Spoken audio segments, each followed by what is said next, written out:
Hello and welcome back to Time with Tim. I really hope that you've come back. I appreciate that yesterday there was some dancing involved, which was very spontaneous.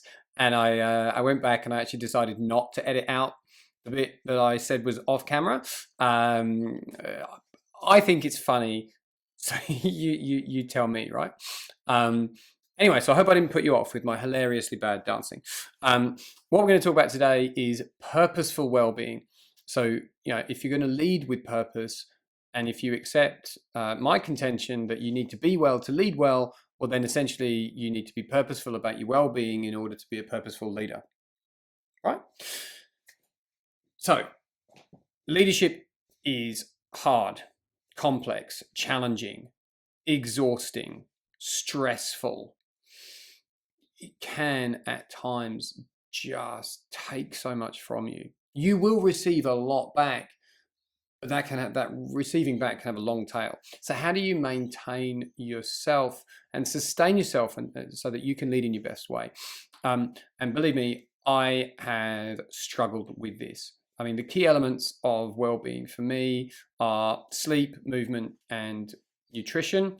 And a big part of nutrition is something as simple as water intake. And you have to accept that this is going to help you lead. And then once you have, well, you don't have to, you can do what you like, but I have to in order to lead well. And if you're anything like me, then having some purpose to your well-being will really, really benefit you. So, I've included in the comments some links to some articles that I've written about what I have found works for me around well-being, as well as some interviews that I've done over the years, with nutritionists, and people who know, a heck of a lot more about this kind of thing than I do. But it is enough at the beginning just to say, I will be purposeful about my well-being. Then you just need to act and do the one thing today, and then tomorrow, and then the next day that takes you in that direction, right? And certainly for me, it's not about saying, oh yeah, I need to get 10 hours sleep a day, or saying, well, I must lose 2 kilos by the end of this month, or I will be vegan, and that happens right now. For me, those kind of orthodoxies and those kind of dramatic shifts, which I have tried, do not help me.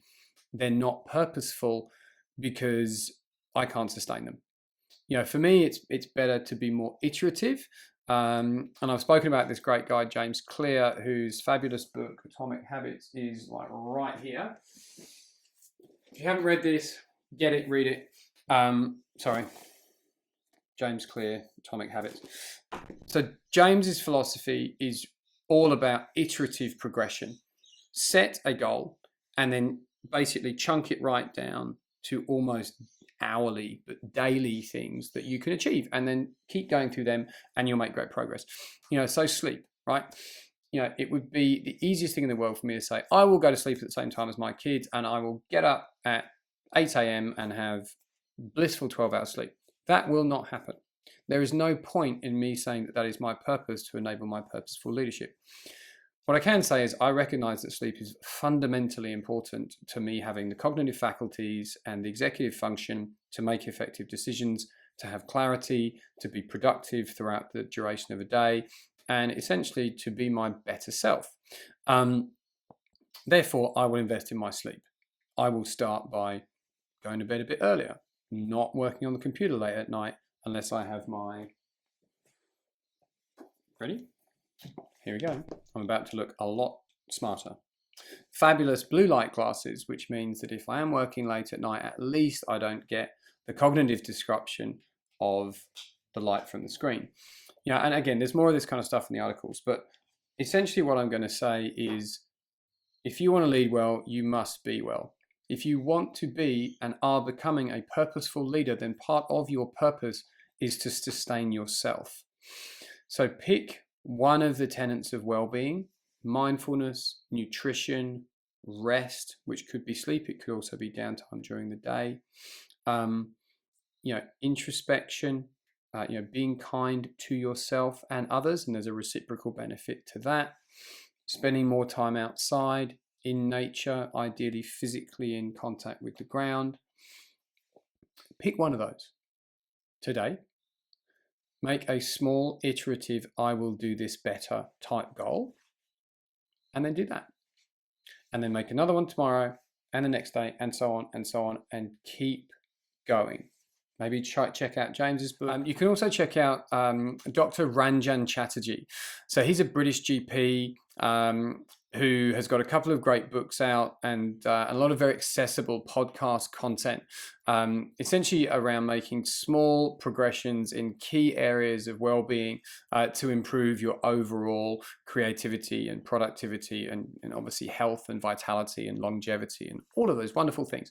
So Ranjan Chatterjee, I'll include a couple of links to his books and podcast in the comments here today.